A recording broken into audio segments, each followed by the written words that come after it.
Hello everyone, welcome to my YouTube channel Shiksha lesson. हम पढ़ रहे हैं the making of a scientist class 10 की इंग्लिश की book the footprints without feet का चैप्टर नंबर 6। इसके 2 पार्ट्स हमने पढ़ लिए। आज हम पढ़ेंगे इसका पार्ट 3। रिचर्ड ई ब्राइट नाम का एक लड़का जो कि तितलियों पर रिसर्च कर रहा है और आगे उसने कौन कौन सी रिसर्च की हैं हम देखेंगे हमारे आज के पार्ट नंबर 3 में। In his second year in high school, Richard E. Wright began the research that led to his discovery of an unknown insect hormone. In his second year, उनके जो हाई स्कूल की जो दूसरी साल थी उसमें Richard ई bright ने शुरू किया, बिगेन यानी प्रारंभ करना, the research that led to his discovery of an unknown insect hormone, जिसने उन्हें क्या खोज की, एक ऐसा अननोन, एक ऐसा अज्ञात जीव या कीट, इंसेक्ट यानी कीट पतंगे, तो ऐसा कीटों के अंदर एक ऐसे हार्मोन के बारे में उन्होंने पता किया। कब? जब वो हाई स्कूल के सेकंड ईयर में थे। Indirectly it also led to his new theory on the life of cells. Indirectly का मतलब क्या होता है कि मतलब कोई भी एक तो चीज होती है जो सीधे तौर पर, और एक होती है जो कहीं ना कहीं से छुपी हुई होती है।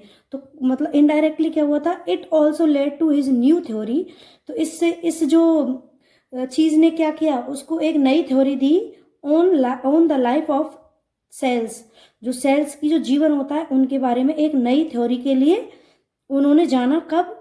जब वो हाई स्कूल के सेकंड ईयर में थे। The question he tried to answer was simple. वह प्रश्न जिसका वह आंसर देना चाह रहे थे उसका बहुत ही सिंपल आंसर था। What is the purpose of the 12 टिनी gold spots on A monarch pupa, कि जो पर्पज यानी कारण, कि क्या कारण है 12 यानी 12, टिनी यानी छोटे से, gold spots on A monarch pupa, जो मोनार्क जो तितली होती है उसका जो प्यूपा होता है उसके प्यूपा के ऊपर 12 छोटे छोटे बिल्कुल गोल्ड कलर के स्पॉट्स होते हैं, सुनहरे रंग के जो धब्बे होते हैं, उनका क्या कारण है। Everyone assumed the spots were just ornamental.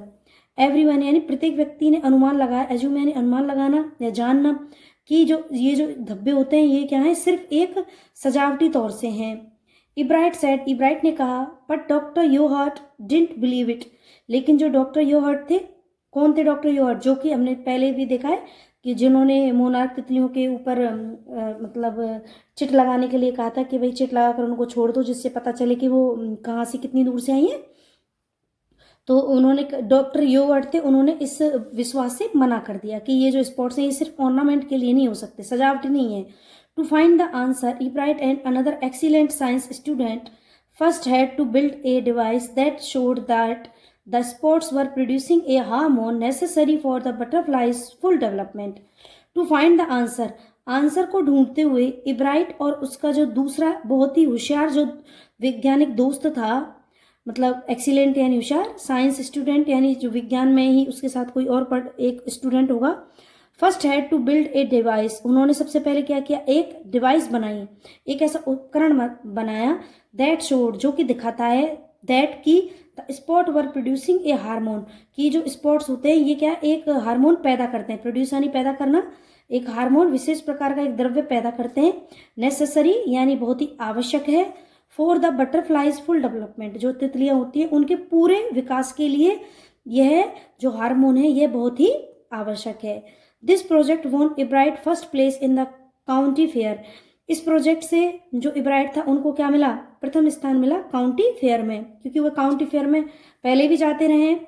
And entry into the international science and engineering fair, और इससे कहाँ उनको एंट्री मिली, इंटरनेशनल साइंस और इंजीनियरिंग मेले में।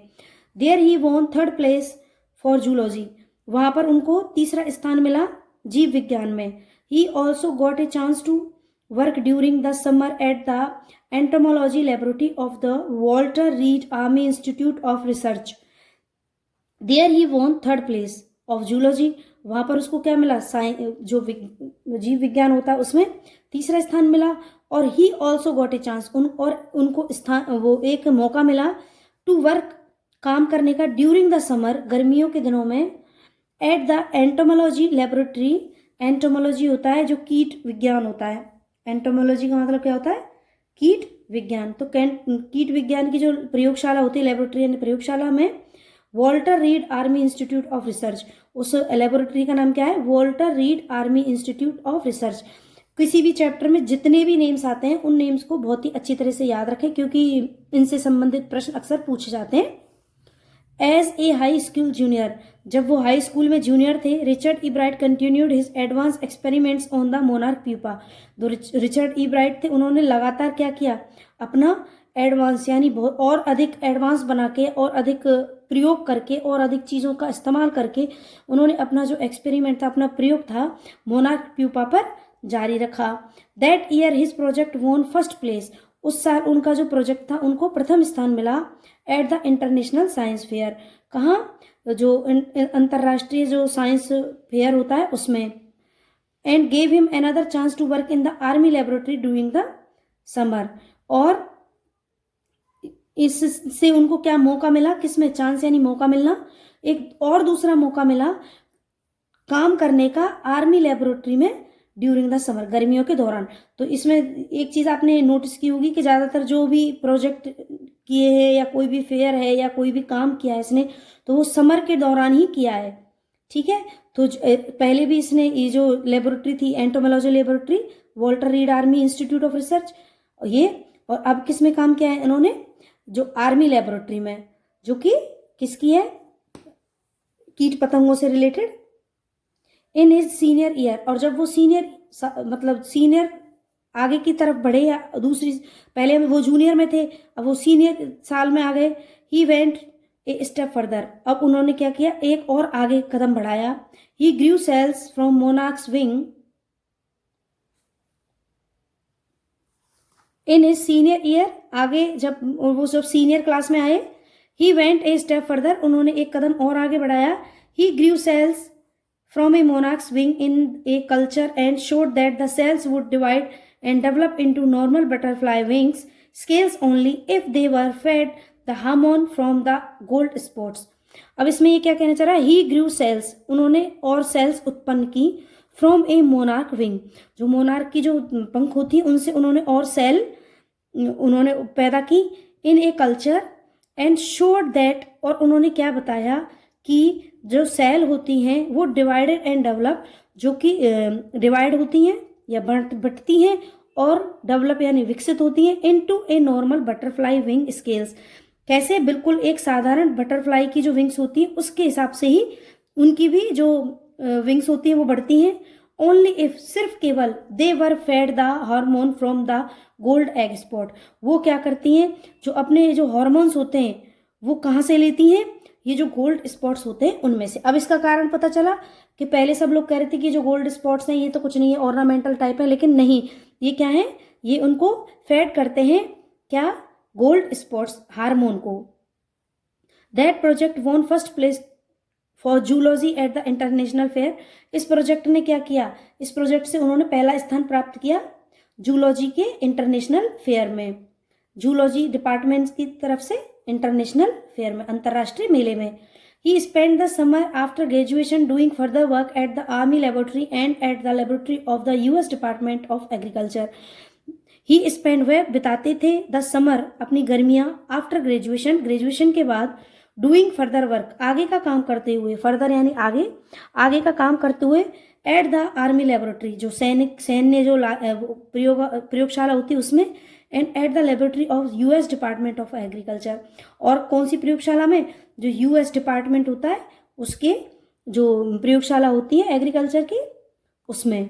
The following summer after his freshman year of Harvard university, the following summer, आगे आने वाली जो गर्मियाँ थी, आगे जो गर्मियाँ आई, आफ्टर हिज फ्रेशमैन ईयर, जब उन्होंने मतलब कॉलेज में एडमिशन लिया, यूनिवर्सिटी में, जब वो फ्रेशर थे यानी शुरू में ही, Ebright went back the laboratory of the department of agriculture and did more work on hormone from gold spots. Ebright वापस कहाँ गए? लेबोरेटरी में कहाँ, डिपार्टमेंट ऑफ एग्रीकल्चर, एग्रीकल्चर का जो डिपार्टमेंट था उसकी लेबोरेटरी में गए। एंड डिड मोर वर्क, और अधिक काम किया था, on the hormone from gold spots, जो हार्मोन होते हैं किसके, जो गोल्ड स्पॉट्स से जो हार्मोन डेवलप होते हैं उनसे, उसमें उन्होंने काम किया। Using the laboratories sophisticated instruments, और उन्होंने क्या किया, जो उस जो प्रयोगशाला थी उसमें जो सोफिस्टिकेटेड इंस्ट्रूमेंट थे, यानी और अधिक डेवलप जो इंस्ट्रूमेंट्स थे, उस पे उन्होंने उसका प्रयोग करते हुए उन्होंने आगे और प्रयोग किए।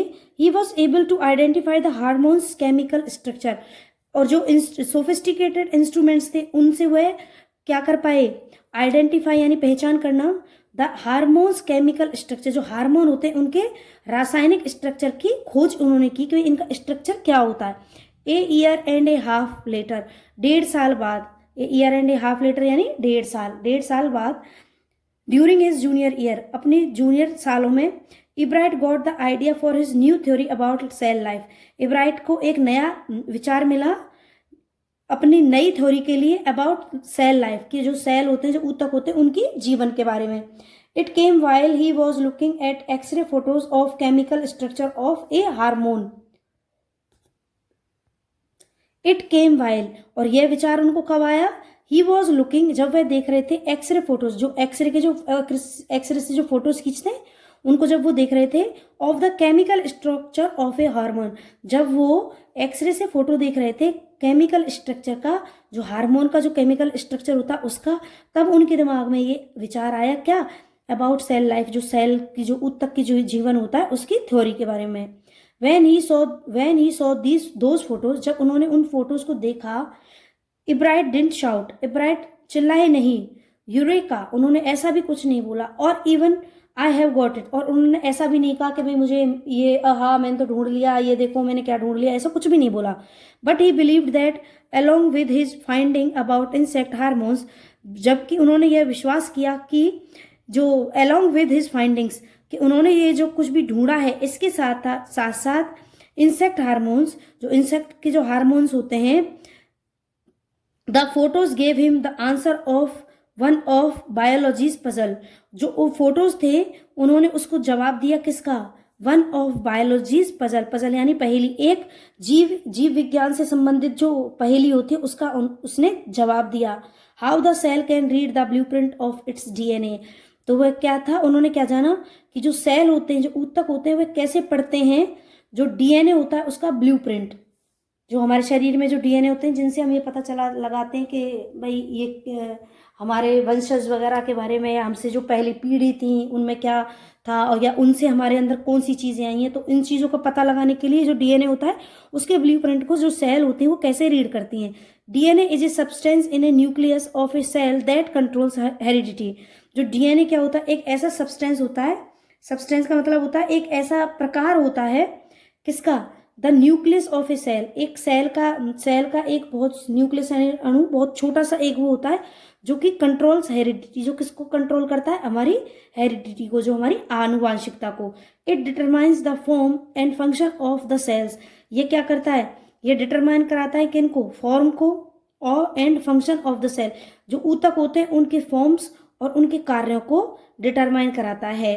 दस DNA is the blueprint for life, इस प्रकार जो डीएनए होता है वो क्या होता है, जीवन का एक ब्लूप्रिंट होता है। ब्लूप्रिंट का क्या होता है, एक खाका होता है, जैसे हम कुछ भी कोई भी मंजिल बनाएं, कोई भी हम काम करते हैं तो उसका हम एक छोटा सा खाका तैयार कर लेते हैं कि भाई इस चीज़ को हम ऐसे करेंगे वैसे करेंगे, या फिर जैसे हमने देखा होगा कई बार बहुत बड़ी बड़ी बिल्डिंग्स बनती हैं तो एक ब्लूप्रिंट तैयार होता है उनका सारा नक्शा वगैरह जो भी, तो वो ब्लूप्रिंट होता है। तो जो डीएनए क्या होता है, ब्लूप्रिंट होता है जीवन का।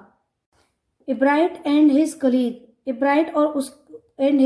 Ebright and his college roommate, Ebright और उसका जो कॉलेज का जो सहपाठी था, जो उसके कमरे में साथ रहता था, जेम्स आर वोंग, तो उसका नाम क्या था, James R Wong. Work all that night drawing pictures, उन्होंने पूरी रात काम किया क्या, ड्राइंग पिक्चर्स को ड्राइंग करने का, पिक्चर्स का मतलब चित्र बनाने का, and constructing plastic models of molecules to show how it could happen, और उन्होंने क्या किया, प्लास्टिक के जो मॉडल बनाए, प्लास्टिक के नमूने तैयार किए, ऑफ मॉलिक्यूल्स, जो मॉलिक्यूल्स होते हैं उनके प्लास्टिक के मॉडल्स भी बनाए उन्होंने। पूरी रात उन्होंने बैठकर यही काम किया, टू शो, यह दिखाने के लिए, हाउ इट कुड हैपन, कि यह कैसे हो सकता है। Together they letter wrote the paper that explain the theory, और उन्होंने एक साथ मिलकर काफी समय तक क्या लिखा, कागज पर लिखा, ये एक्सप्लेन करने के लिए कि इसकी थ्योरी क्या है, मतलब जो लाइफ सेल होती है और जो डीएनए का जो ब्लूप्रिंट होता है वह कैसे रीड करता है डीएनए से रिलेटेड। तो इसको सारा कुछ उन्होंने और उनके दोस्त, क्या नाम था, जेम्स आर रोम, इंपॉर्टेंट है, उसके साथ मिलकर सारी थ्योरी को पहले ड्राइंग पिक्चर की, फिर कंस्ट्रक्शन मतलब प्लास्टिक के मॉडल्स बनाए, और उसके बाद पूरा सब कुछ उन्होंने पेपर पर लिखा। Surprising no one who knew him, Richard Ebright graduated from Harvard with highest honours. Surprising, आश्चर्यचकित रूप से, नो वन, कोई भी नहीं, हु न्यू हिम, ऐसा कोई भी नहीं था जो उन्हें नहीं जानता हो। Richard Ebright graduated from Harvard with highest honours, जो रिचर्ड इब्राइट थे वो उन्होंने स्नातक कैसे की, हार्वर्ड यूनिवर्सिटी से की थी, विद हाईएस्ट ऑनर्स, सबसे ज्यादा अंक प्राप्त किए थे। सेकंड इन हिज क्लास, वो उनका दूसरा स्थान आया था अपनी कक्षा में, कितने बच्चों में से, 1510 बच्चों में से उनका दूसरा स्थान आया था। Ebright went on to become a graduate student researcher at Harvard medical school. जो इब्राइट थे अब वो कहाँ गए थे, बिकम ए ग्रेजुएट स्टूडेंट, एक ग्रेजुएट स्नातक विद्यार्थी बन गए थे, एक रिसर्चर भी बन गए थे, एट हार्वर्ड मेडिकल कॉलेज, कहाँ पर, हार्वर्ड मेडिकल कॉलेज में, स्कूल में, हार्वर्ड मेडिकल स्कूल में। There he began doing experiments to test his theory, अब वहां पे उन्होंने क्या शुरू किया, डूइंग एक्सपेरिमेंट्स, मतलब नए नए एक्सपेरिमेंट्स करना उन्होंने शुरू कर दिया था, कहाँ पर, उसने हार्वर्ड मेडिकल स्कूल में अपने एक्सपेरिमेंट्स जो थे उनकी थ्योरी को टेस्ट करना शुरू कर दिया था। If the theory proves correct, अगर यह थ्योरी करेक्ट प्रूव हो गई, it will be a big step towards understanding the process of life, तो ये एक बहुत ही बड़ा कदम होगा आगे की तरफ समझने के लिए, जीवन का जो प्रक्रिया होती है उसको, प्रोसेस यानी प्रक्रिया, अंडरस्टैंडिंग समझना, टूवर्ड्स यानी आगे की तरफ। तो ये आगे की तरफ जो आगे क्या हमारे लिए क्या प्रूव करेगी कि जो प्रोसेस ऑफ लाइफ होती है वो क्या होती है। It might also lead to new ideas for preventing some types of cancer and other diseases, और यह क्या करने में हमारी मदद करेगी, या क्या नए आइडियाज देने में मदद करेगी कि प्रिवेंटिंग करना, प्रिवेंट यानी बचाना, सम टाइप्स ऑफ कैंसर, कुछ प्रकार के कैंसर से और अन्य प्रकार की बीमारियों से। All of this is possible because of Ebright scientific curiosity, और यह सब क्यों संभव हो सका था, क्योंकि इब्राइट के अंदर जो विज्ञान से संबंधित जो जिज्ञासा थी, क्यूरियोसिटी यानी जिज्ञासा थी, उसके कारण।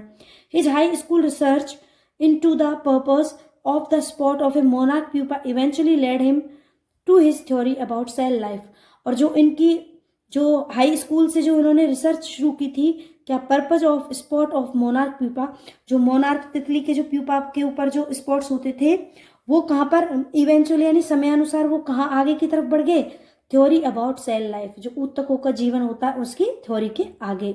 Richard Ebright has been interested in science since he first began collecting butterflies. Richard Ebright जो थे उनको कहाँ से इंटरेस्ट आना शुरू हुआ था विज्ञान में, जब वो सबसे पहले उन्होंने जो तितलियां थी उनको इकट्ठा करना शुरू किया था। But not so deeply that he hasn't time for other interest, लेकिन उनको ऐसा भी नहीं था कि उनको अन्य जो इंटरेस्ट थे, मतलब अन्य चीजों में इंटरेस्ट नहीं था। ऐसा नहीं है कि वो सिर्फ विज्ञान से संबंधित या सिर्फ जो तितलियां थी उनसे संबंधित ही काम करते थे, जब उनको और भी चीजों में काफी सारा इंटरेस्ट था। Ebright also became a champion debater, जो इब्राइट थे वो क्या थे, एक बहुत ही अच्छे वाद विवाद करता भी थे, एंड पब्लिक स्पीकर, और एक मतलब पब्लिक में बोलने वाले यानी एक स्पीकर भी थे, एंड एक गुड कैनोइस्ट, और एक बहुत अच्छी जैसे हमारी नाव होती है ऐसी डोंगी होती है पानी में चलने वाली, एक डोंगी चालक भी थे, and all around outdoors person, वो काफी अच्छे बाहरी व्यक्ति थे, मतलब बाहर उनका सामाजिक वो भी काफी अच्छा था। He is also an expert photographer, वो एक बहुत ही अच्छे फोटोग्राफर भी थे, particularly of nature and scientific exhibit, और वो ज्यादातर किसके फोटो खींचते थे, प्रकृति के या जो विज्ञान से संबंधित जो चीजें होती हैं उनके। इन हाई स्कूल में Richard Ebright was a student, जो रिचर्ड थे वो कौन थे, एक ए स्टूडेंट थे, मतलब एक बहुत ही होशियार या बहुत ही इंटेलिजेंट स्टूडेंट थे। Because learning was easy he turn a lot of his energy towards the debating and model United Nations clubs, because क्योंकि learning was easy he turn a lot of his energy towards the debating and model United Nations clubs.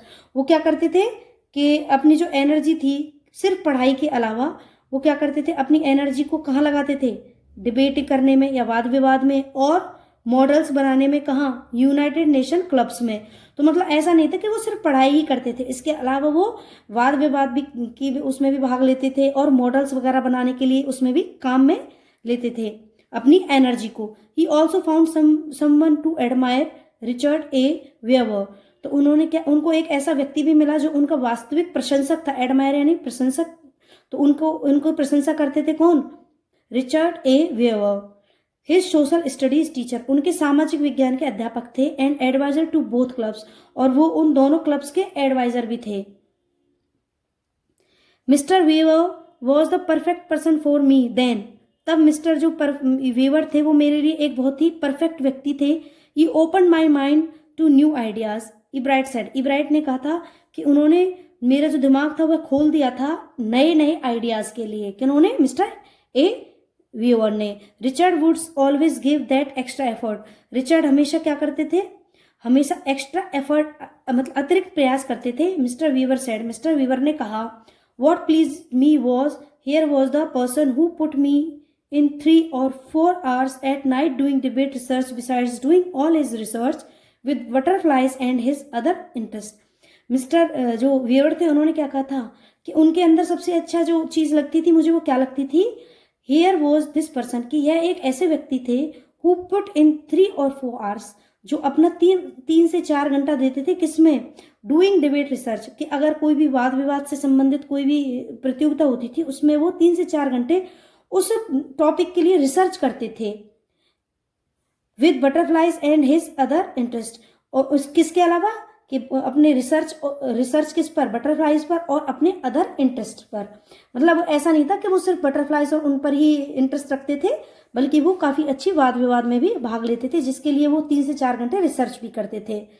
Richard was competitive, Richard जो थे वो मतलब एक बहुत ही अच्छे प्रतियोगितात्मक उनका व्यवहार था। Mr Weaver continued, Mr Weaver आगे कहते हैं, but not in a bad sense, मतलब उसका इस उनके अंदर यह कोई गलत भावना नहीं थी।